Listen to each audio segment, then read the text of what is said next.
Bienvenidos a este video en donde voy a resolver un ejercicio de diseño.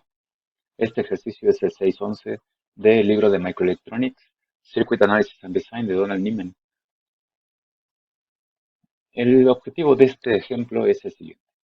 Dice, hay que diseñar el circuito para obtener la máxima salida, la máxima excursión simétrica, se le llama. Entonces, el circuito se trata de una polarización con divisor de voltaje, dos fuentes, tenemos una carga, y en ese circuito lo que hay que hacer es que el amplificador debe tener una corriente de colector mínima de 0.1 miliamperes, un voltaje colector emisor mínimo de 1 volt. El transistor tiene una beta de 120, un voltaje de encendido de la unión base emisor de 0.7 volts y un voltaje early infinito. Esas son las condiciones para este ejercicio. Entonces hay que empezar. Lo primero que me gustaría hacer es mostrar la recta de carga. Yo voy a dibujar esa recta de carga aquí en GeoGebra y la recta de carga se escribe así. Es la ecuación de la malla que involucra el colector y el emisor. Tenemos en primer lugar 5 volts menos la caída de voltaje en la resistencia de 7 kilo ohms. Aquí la corriente va a ser Y. Después tenemos la caída de voltaje en el transistor, en el colector y el emisor. Lo voy a representar con X. Menos la caída de voltaje en la resistencia del emisor. Y luego tenemos la fuente de menos 5.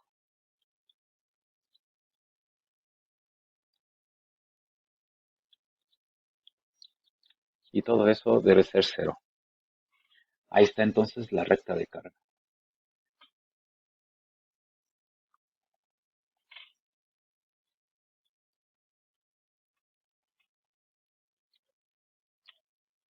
Listo, ahí se ve mucho mejor. A ver, esta es entonces la recta de carga. Ahora, esta recta es en corriente directa y tiene una pendiente. La pendiente es 1 entre la suma de resistencia de colector y del emisor. Esa es la pendiente. Aquí podemos decirle a GeoGebra que nos diga cuál es esa pendiente. Es 0.1. Esa es la pendiente. Ahora, aquí voy a dibujar la recta de carga, pero de corriente alterna. Es diferente. ¿Por qué? Porque la resistencia en el colector y el emisor ya no es RC más RE. RE desaparece porque hay un capacitor de acoplamiento. Entonces es RC. Pero RC en corriente alterna aparece en paralelo con RL. Entonces la pendiente de esa recta es diferente. Aunque el punto de operación debe ser el mismo. Es decir, la recta de carga de corriente alterna y la recta de carga de corriente directa deben intersectarse en el punto de operación. Aquí voy a escribir la recta de carga de corriente alterna. Y eso lo puedo hacer de la siguiente manera. Puedo utilizar la forma de la recta punto pendiente. Aquí Y voy a poner cualquier punto que pertenezca al punto de operación, por supuesto. Entonces voy a elegir un punto. A ver, déjenme elegir 0.8. Y la pendiente es 1 entre el paralelo de RC con RL. El paralelo es el producto entre la suma 7 por 10 y aquí debe de ser la suma. Ahí está. Y luego me falta X menos el valor correspondiente que debe de ser 2 y algo, 2.8. Ahí, así más o menos. Ahorita el punto de operación no lo sé todavía. Simplemente lo que quiero hacer notar es que la recta de carga de corriente alterna tiene una pendiente diferente. Ahí está.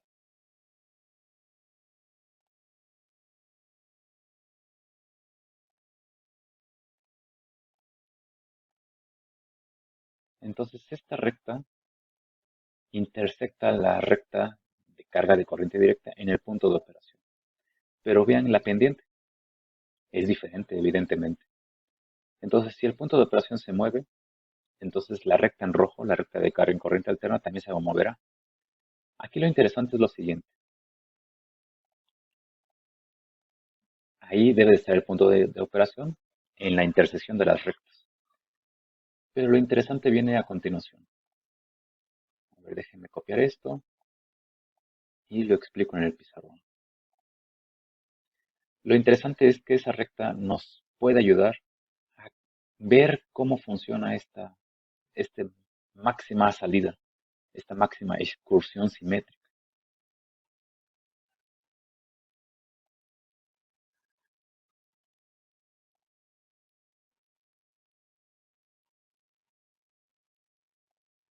A ver, aquí tenemos.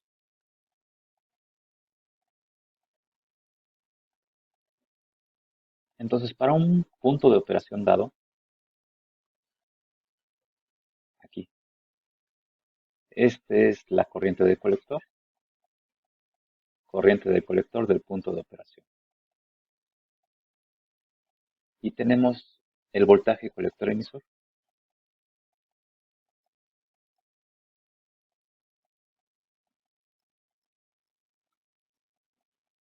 La excursión va a estar limitada. Va a estar limitada por la recta de carga de corriente alterna. Entonces, la salida podríamos dibujarla así,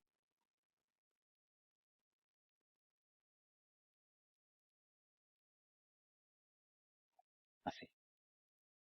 Entonces vemos que hacia la derecha va a limitar la recta de carga de corriente alterna y hacia la izquierda va a limitar el voltaje mínimo que se quiera, en última instancia el voltaje colector emisor de saturación.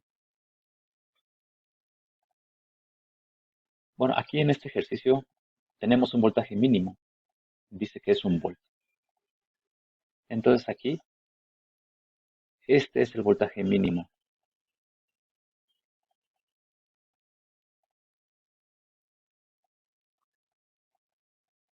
Y repito, en este ejemplo, en este ejercicio, este voltaje mínimo es de 1 volt.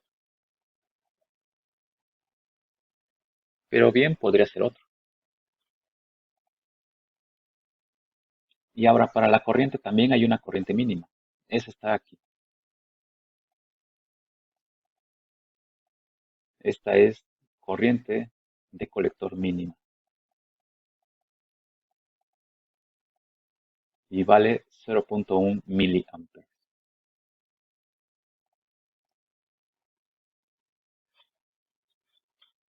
Entonces podemos aquí observar claramente que la salida, el voltaje de la salida de corriente alterna, va a tener como voltaje promedio el voltaje colector emisor del punto de operación. Y va a crecer hacia la derecha y decrece, perdón, hacia la izquierda. Y la pregunta es, bueno, ¿cuál es el punto de operación indicado para que la salida sea máxima y que sea simétrica además, que la parte positiva y la parte negativa sean iguales? Entonces nosotros podemos escribir aquí la primera ecuación y dice, se ve muy claramente, que el voltaje colector emisor del punto de operación menos el voltaje colector emisor de alterna, esa diferencia, debe de ser 1 volt. Corriente directa, el voltaje, perdón, aquí es más, es el voltaje colector emisor del punto de operación, eso es corriente directa, menos el voltaje colector emisor de corriente alterna. Sí, sí va al menos. ¿Por qué va al menos? Aquí lo podemos ver. Si partimos del voltaje colector emisor hacia la izquierda, hay que restarle. Esto es el voltaje colector emisor. Hay que restarle la parte negativa, entonces. es menos. Ahora, ¿cuánto vale el voltaje colector emisor del punto de operación? Bueno, eso lo sabemos a partir de la recta de carga, ¿no? Aquí está, la de corriente directa. El voltaje colector emisor es igual a 10 volts menos 9 kiloohms por la corriente del colector. Ese es el voltaje colector emisor, lo podemos reemplazar aquí. 10 menos 9, voy a dejar la resistencia en kiloohms y la corriente debe estar en miliamperes. Así. Ese es el voltaje colector emisor. Y el voltaje colector emisor, pero de alterna, es el voltaje de la salida. ¿Quién determina el voltaje de la salida? Es la corriente del colector, por la resistencia RC en paralelo con RL. Entonces aquí tenemos corriente del colector, resistencia del colector en paralelo con la resistencia de la carga. Entonces todo esto debe ser 1. La resistencia del colector es de 7 kiloohms y la resistencia de la carga es de 10 kiloohms. Así. Entonces digamos que esta es una primera ecuación. Ahora la segunda ecuación la obtenemos también de la gráfica y nos dice que la corriente del colector del punto de operación menos la corriente del colector de alterna, esa diferencia, aquí está, debe de ser 0.1. Esta es la corriente del colector de alterna. Y se le resta, y eso vale 0.1. Esta es la ecuación número 2.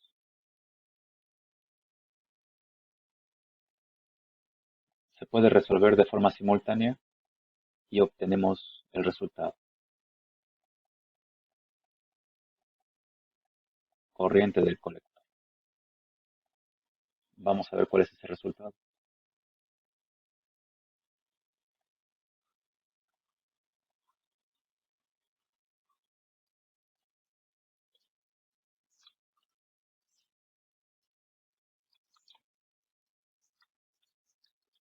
10 menos 9i menos la corriente. No, a ver, sí, está bien. Y luego por el paralelo de 7 con 10.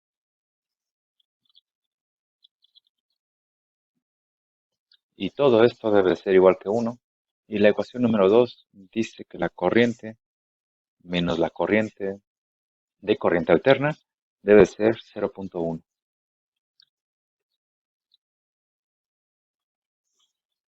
A ver, resolver, no, como que no hay suficientes variables. A ver, eso no sirvió. Entonces,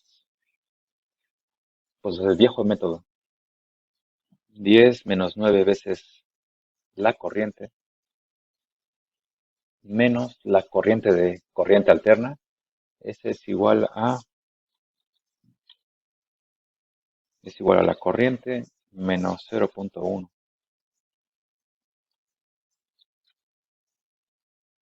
por producto entre la suma, y todo esto debe ser igual que 1.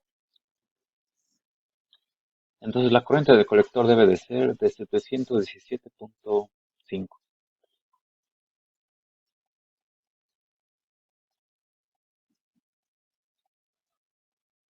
Esa debe de ser la corriente del colector del punto de operación.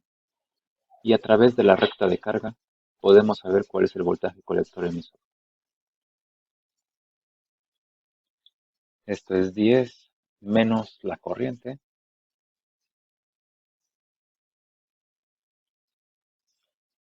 por la resistencia. En este caso la suma es 7 más 2, 3.54.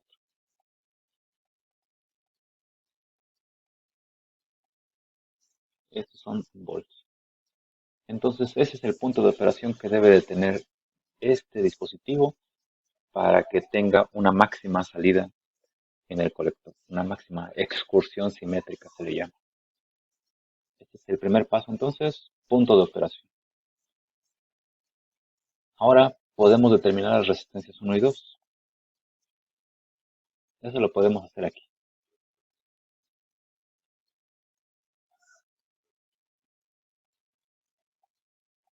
Aquí tenemos más 5 volts y aquí menos 5. Y aquí está la base.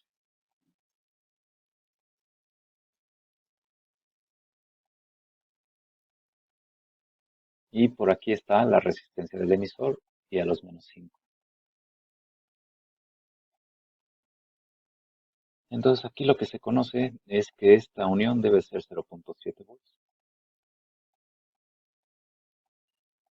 Se sabe que este voltaje en la resistencia del emisor es 2 por la corriente.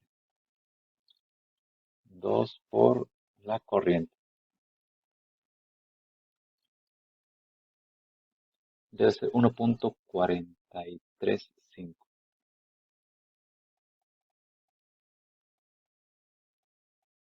Esos son volts. Y también se conoce cuál es la corriente de la base. Se dice que debemos de usar una beta de 120. A ver, déjenme recordar. Beta de 120, sí.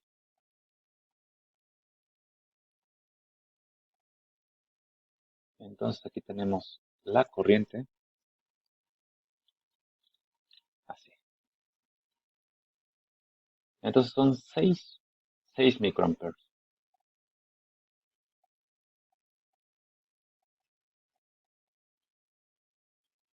Y aquí tenemos entonces R1 y R2. Entonces con todos esos datos podemos determinar R1 y R2. ¿Cómo?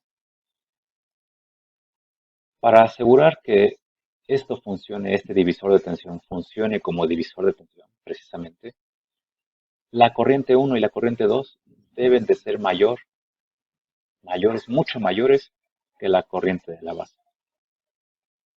Entonces aquí la consideración importante es que la corriente 2 sea mucho mayor que la corriente de la base.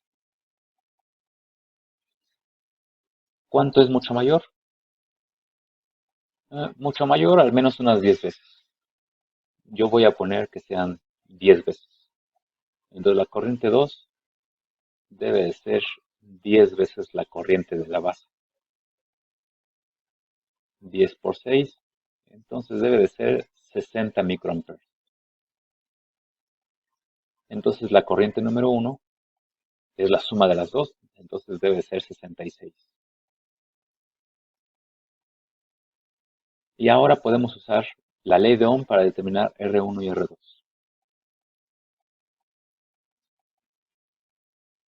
R1 en un extremo hay 5 volts, en el otro hay 1.4 más 0.7.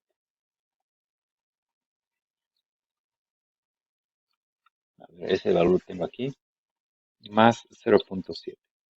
2.135.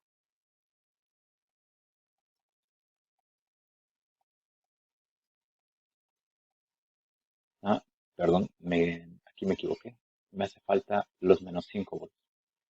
Ah, entonces aquí menos 5.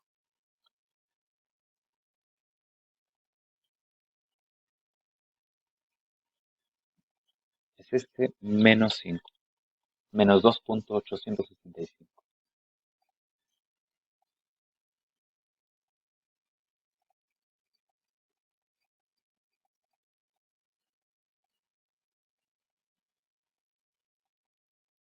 Ese es el voltaje que hay en la base. Entre la corriente, en este caso 66 microamperes.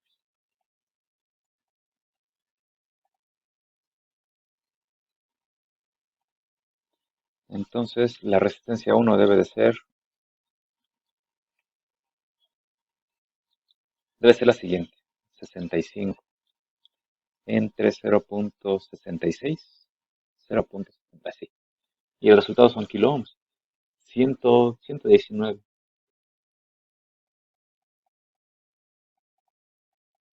119.17 kilo ohms. Ese debe ser el valor de R1. R2, también podemos ocupar la ley de Ohm.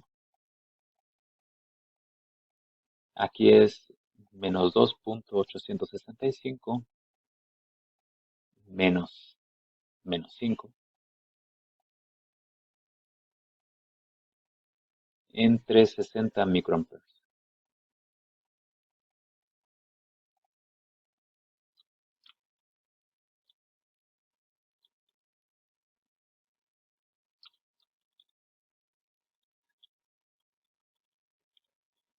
Treinta y 35.6. Esos son kilo ohms. Esas son entonces las resistencias necesarias para polarizar este dispositivo en el punto de operación que va a proporcionar la máxima excursión de la salida.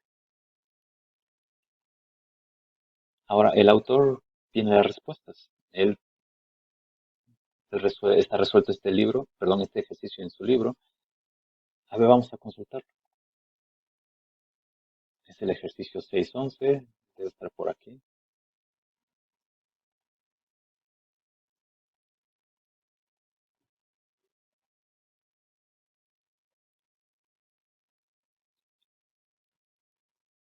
Aquí está, ejemplo 611. Y vamos a ver las respuestas.